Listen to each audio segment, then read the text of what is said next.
మన VVIT university absolute discipline, absolute education.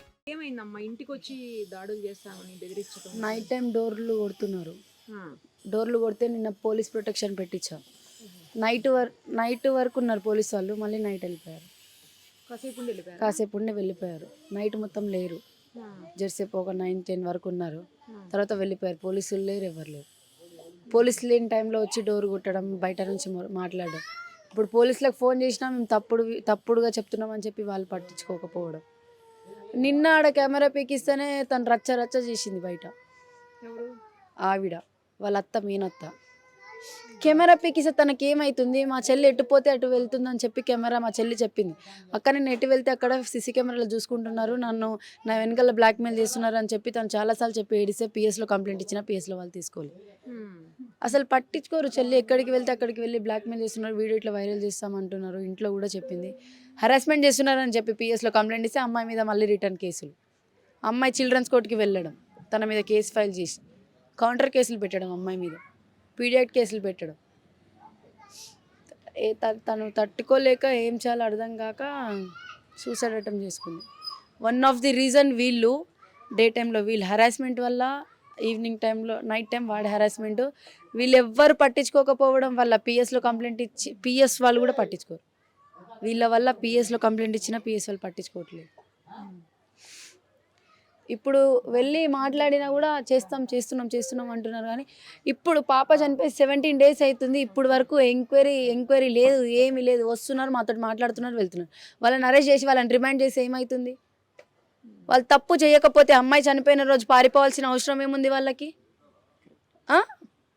మాకు ఎంతమంది అన్నా గొడవ పడవచ్చు, మాతో ఎవరు గొడవ పడలేదు ఇక్కడ కాలనీలో. వాళ్ళు మాత్రమే గొడవ పడతారు. మాకు దుష్మన్లు ఉండొచ్చు, మేబీ బయట వాళ్ళు కూడా ఉండొచ్చు. వాళ్ళు వచ్చి కూడా పలకరిస్తున్నారంటే వాళ్ళు తప్పు లేదు కాబట్టి పలకరిస్తున్నారు. వీళ్ళు తప్పు చేయకపోయి ఉంటే ఆ రోజు అమ్మాయి చనిపోయిన రోజు ఇక్కడికి వచ్చి ఏం జరిగింది ఏంది అనేది కూడా చూసి వెళ్ళాలి కదా. చనిపోయిన మనిషిని అంతమంది కాలనీ వచ్చి చూసినా కూడా వాళ్ళు చూడడానికి రాలేదంటే రీజన్ ఏంటి? వాళ్ళు ఎందుకు పారిపోవాల్సిన అవసరం ఏమొచ్చింది వాళ్ళకి? ఇలాంటి హింటులు వీళ్ళకి దొరకవా? ఏమనంటే ఎంక్వైరీ ఎన్నిసార్లు ఎంక్వైరీ చేశారు? పాప చనిపోయి 17 days అవుతుంది. 28th చనిపోయింది. ఈరోజు 13th డేట్. 10 రోజులైంది. ఈ 3 రోజులు 13 రోజులు, అవి 4 రోజులు 17 రోజులు అయింది.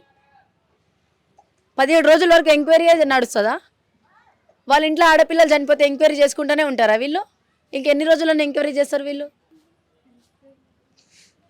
ఏం చేయలేక ఉంటున్నాం మేడం ఇక్కడ. అసలు ఈ కాలనీ ఎందుకు, అసలు ఈ కాలనీలో మనుషులు ఎట్లుంటారంటే ఘోరంగా ఉంటారు. ఒక అమ్మాయి కనిపిస్తే అసలు అమ్మాయిని న్యూసెన్స్ క్రియేట్ చేయడము, అమ్మాయిని హెరాస్ చేయడము. వాళ్ళ ఫ్యామిలీ, వేరే వాళ్ళు కాదు, వాళ్ళ ఫ్యామిలీ.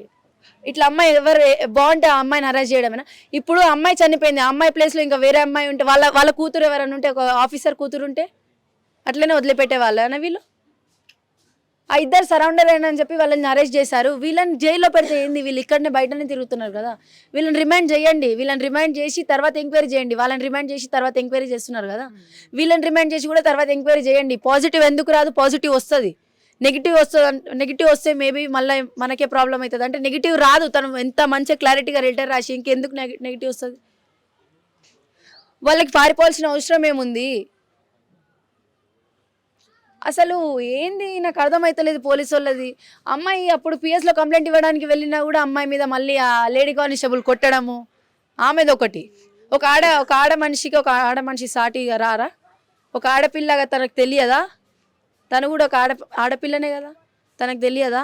ఒక అమ్మాయి ఇట్లా చెప్పడానికి వస్తుంది, సార్ మీరు పట్టించుకోండి సార్, ఒక ఆడపిల్ల వచ్చి ఇట్లా చెప్పింది సార్ అని చెప్పి వాళ్ళ సీఏకి చెప్పాలి కదా.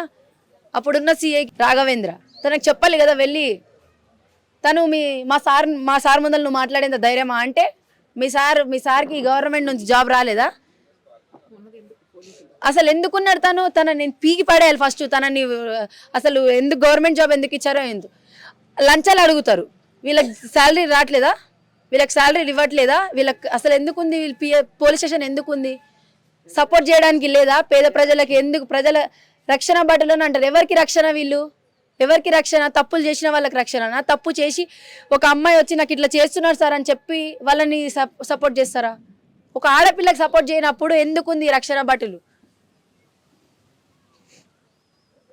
ఫస్ట్ ఆ ఇద్దరు ఎస్ఐలని, ఆ సిఐని అసలు వీళ్ళని సస్పెండ్ చేయాలి. ఫస్ట్ ఆఫ్ ఆల్ వీళ్ళని జాబ్ల నుంచి తీసేయాలి. లేదంటే వీళ్ళ వల్ల ఇంకెంతమంది అమ్మాయిలు ఇట్లా హరాస్ చేస్తున్నారని కంప్లైంట్ ఇస్తున్నారో, వాళ్ళ దగ్గర ఎంత డబ్బు తింటున్నారో కూడా అర్థం అవ్వట్లేదు. మా దగ్గరని 50K అడిగారు, వాళ్ళ దగ్గర మనీ అడగలేదని గ్యారంటీ ఏంటి? మమ్మల్ని అడిగారు 50K ఇచ్చాం కూడా. మేము పేపర్లో చుట్టేసి ఇట్లా పడేసి వచ్చాం. సార్ ఎందుకు ఇట్లా మనీ అడుగుతున్నారు సార్, మీరు ఇట్లా అడగొద్దు కదా సార్ అంటే, అమ్మ మాకు బయట ఇన్స్టిట్యూట్లు ఉంటాయమ్మా, మేము చూసుకోద్దా, మిమ్మల్ని చూసుకుంటుంటామా అంటే. ఒక అమ్మాయి వెళ్ళి పిఎస్లో కంప్లైంట్, 1000 మీరు ఎలా ఇవ్వగలిగారు? 15,000 ఇచ్చాం. 50K అడిగితే 15,000 ఇచ్చాం. 50K అడిగారు తను. 50 కావాలి, అంతంత పంచుకోవాలి, అందరం కలిసి సెటిల్మెంట్ చేయాలి, చూసుకోవాలి. ఒక ఆడపిల్లది కదా, కేసు కొంచెం స్ట్రాంగ్ ఉంటుంది అని అన్నారు. అదే స్ట్రాంగ్ కేసు తన మీద ఆ రోజు అమ్మాయి కంప్లైంట్ ఇచ్చినప్పుడు వీళ్ళకి వెళ్ళి అరెస్ట్ చేసి ఎందుకు ఇట్లా చేస్తున్నారని చెప్పి ఆ రోజు తన ఫోన్ గుంజుకొని డేటా తీస్తే తన ఫోన్లో దొరకవా? ఇప్పుడు ఎవరెవరో ఫోన్లు తెచ్చి ఆడ ఇవ్వచ్చు, తన ఫోన్ అని చెప్పి ఇవ్వచ్చు, దాంట్లో డేటా రావట్లేదని అంటున్నారు. డేటా తన ఏ ఫోన్లో తీసాడు, తన గ్యారంటీ ఏంటి? ఆ ఫోన్ అని గ్యారంటీ ఏంటి? ఆ రోజు అరెస్ట్ చేసి ఆ ఫోన్ని తీసుకొని అమ్మాయిని ఇట్లా బ్లాక్మెయిల్ చేస్తున్నారు వీడియోల వల్ల. ఆ రోజు అరెస్ట్ చేసి తన ఫోన్ని కస్టడీలో సీజ్ చేస్తే తను ఇట్లా హరాస్ చేస్తాడా? ఆ రోజు నుంచి ఈ రోజు వరకు వాళ్ళని కంప్లైంట్, వాళ్ళ కేసు, మాది 0 FIR, వాళ్ళది కేసు అవుతుంది. మేము పెట్టిన కేసులన్నీ 0, వాళ్ళది మాత్రమే కేసు. అంటే ఒక ఆడపిల్ల వెళ్ళి కంప్లైంట్ ఇచ్చినా వేస్టే. సైదాబాద్ పిఎస్లో ఉన్న వాళ్ళైతే అసలు దొంగలు. సైదాబాద్ పిఎస్లో వాళ్ళంతా పోలీసు వాళ్ళంతా దొంగలు. ఇప్పుడున్న CA బెస్ట్ అసలు. ఇప్పుడు ఒక అమ్మాయి ఇట్లా చెప్పుకోదు బయట అని చెప్పి తనే రీఓపెన్ చేశాడు. తను చాలా మంచోడు. ఒక అమ్మాయి వెళ్ళి చెప్పుకోదు అని చెప్పి ఆ CA తోటి గొడవ పడ్డాడంట. గొడవ పడితే తను కూడా మళ్ళీ రిటర్న్ గొడవ పడడం అవసరమా? సరే సార్ నాకు తెలియక నేనేదో చేశాను, నా ఏజ్ తెలియదు అని చెప్పి మళ్ళీ తను కూడా టేక్ ఓవర్ చేయొచ్చు కదా కేసుని. వాళ్ళిద్దరికి గొడవలు మళ్ళీ. ఇప్పుడు చంద్రమోహన్ సార్ ఆయన మంచిగా డీల్ చేస్తున్నాడు, చూస్తున్నాడు, తను చూస్తున్నాడు, వచ్చి ఎంక్వైరీ చేస్తున్నాడు. ఎస్ఐ కూడా మంచి జ్ఞానేశ్వర్ కూడా చూసుకుంటున్నాడు. ఇప్పుడు వస్తున్నారు. ఇప్పుడు మీడియా వాళ్ళు వచ్చినాక వస్తున్నారు. ఇప్పుడు మీడియా రాకపోతే వాళ్ళు కూడా రారు. వాళ్ళకు కూడా డబ్బు ఎంత ఇవ్వచ్చు. చంద్రమోహన్ సార్ తీసుకోవడం అని చెప్పి చాలా వరకు తెలిసింది. చంద్రమోహన్ సార్ ఇట్లా తీసుకోవడం అని చెప్పారు. ఎవరికి తెలుసు అమౌంట్కి ఎవరైనా గురి అవుతారు. వాళ్ళకి మా దగ్గర మనీ అడిగారు కేసు పెట్టడానికి. మేము వెళ్తే వాళ్ళ మీద కేసు పెట్టిన వాళ్ళ దగ్గర తీసుకోరని గ్యారంటీ ఏంటి? అడగొచ్చు, వాళ్ళు మాకంటే ఎక్కువ ఇవ్వచ్చు. మేము 15 ఇచ్చాం, వాళ్ళు 20 ఇవ్వచ్చు, వాళ్ళు 30 ఇవ్వచ్చు. అసలు దొంగలంటే దొంగలాకే ఆ పిఎస్లో పట్టించుకోరు. ఏ అమ్మాయి వెళ్ళినా, లాస్ట్ టైం మా అక్కకి కూడా ఒక ఆవిడ కొడితే మా అక్క అక్కడికి వెళ్తే మా అక్క దగ్గర అమౌంట్ అడిగి వేరే ఆమె దగ్గర అమౌంట్ తీసుకున్నానంట. మా అక్క మీదనే కేసు ఫైల్ చేశారు. మా అక్క ఎస్ఐ తోటి గొడవ పడడం వల్ల ఎస్ఐ సైలెంట్ అయ్యాడు. అంటే మేము గొడవ పడడానికి వెళ్తే లేడీ కానిస్టేబుల్ అని అడ్డం పెట్టడం. సాయికృష్ణ అయితే పెద్ద దొంగ. తనకి ఎస్ఐ ఇది ఎందుకు ఇచ్చారో ఏమో. ఇక్కడ మంచి వాళ్ళని తీసుకోవాలి. వీళ్ళ హైటు వెయిట్, వీళ్ళు మంచి చదువుతున్నారని కాదు, వీళ్ళది ఎట్లుందనేది చూడాలి ఫస్ట్. మంచిగానే ఉంటారు వీళ్ళు ఇంత చదువుకొని కూడా ఇట్లా చేస్తే ఎట్లా?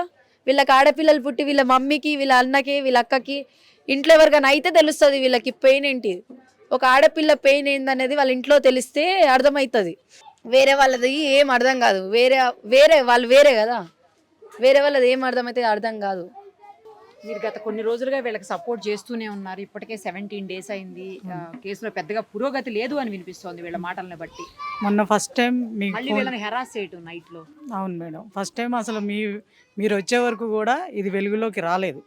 వాస్తవానికి మీరు వచ్చిన తర్వాత వెలుగులోకి రావడం, అందరూ కొంచెం ఎక్కువగా రావడం జరిగింది ఫస్ట్ అయితే.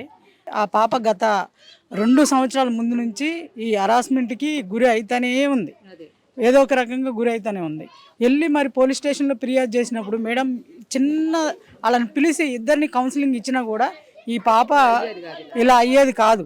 ఇవాళ వచ్చిన CI గారు మేము క్లోజ్ పోయే కేసును తీసి మేము ఓపెన్ చేసామంటే ఆ రోజే ఓపెన్ చేసి దీన్ని కరెక్ట్ జెన్యూన్గా దీన్ని ఇద్దరికి కౌన్సిలింగ్ ఇస్తే ఇంతవరకు అయ్యేది కాదు మేడం. ఇది మాత్రం వాస్తవానికి పోలీసులు నిర్లక్ష్యం అయితే మాత్రం 100% దీంట్లో ఉందని అందరికీ తెలుసు, ఇంటి వాళ్ళకి తెలుసు. ఇప్పుడు మీతో మాట్లాడిన ప్రతి ఒక్కరికి కూడా తెలుసు. ఇప్పటికైనా కూడా మించిపోయింది ఏమీ లేదు మేడం.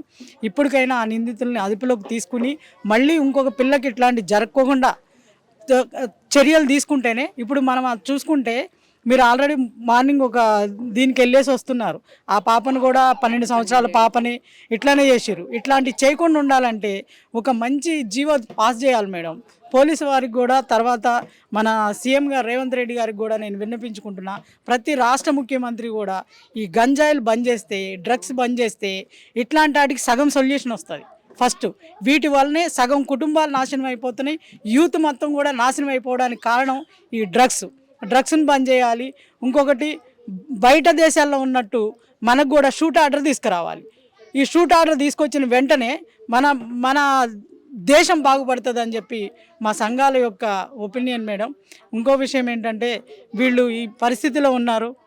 ఇప్పుడున్న వాళ్ళు ఇక్కడికి ఒక్కళ్ళు కూడా ఎమ్మెల్యే గారు కానీ ఇక్కడికి సంబంధించిన పొలిటికల్ లీడర్స్ ఎవ్వరు కూడా పరామర్శించారమ్మా, ఇప్పటి వరకు రాలేదు.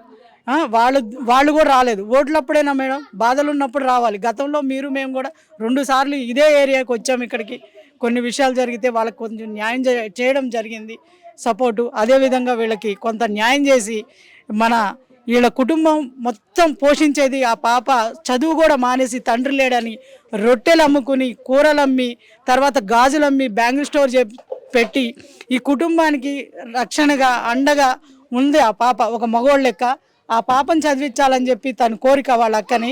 అదే బాధ్యత గవర్నమెంట్ తీసుకోవాలి. ఆ పాప మంచి చదువుకుంటుంది, ఆ పాపకి ఐఏఎస్ అవ్వాలని కోరిక ఉందని చెప్తుంది. ఆ బాధ్యత గవర్నమెంట్ తీసుకుని ఈ కుటుంబానికి తగిన న్యాయం చేసి వీళ్ళకి ఒక డబుల్ బెడ్రూమ్ ఇల్లు ఇచ్చి వీళ్ళకి సపోర్టుగా ₹1 కోటి ఇమ్మని చెప్పి మాదొక విన్నపం. ఎందుకంటే ఆ పాపను చదివించే బాధ్యత అయితే దయచేసి రేవంత్ అన్న గారు మీరు ఇక్కడికి రావాలి, వచ్చి ఇట్లాంటి వాళ్ళని పలకరించి మీరు యువతకి మీరు నిదర్శనం కాబట్టి ఆ పాపను చదివించండి. మీరు చదివించి ఈ కుటుంబానికి న్యాయం చేయమని చెప్పి నేను కోరుకుంటా ఉన్నాను. వచ్చిన మీకు కూడా ధన్యవాదాలమ్మా.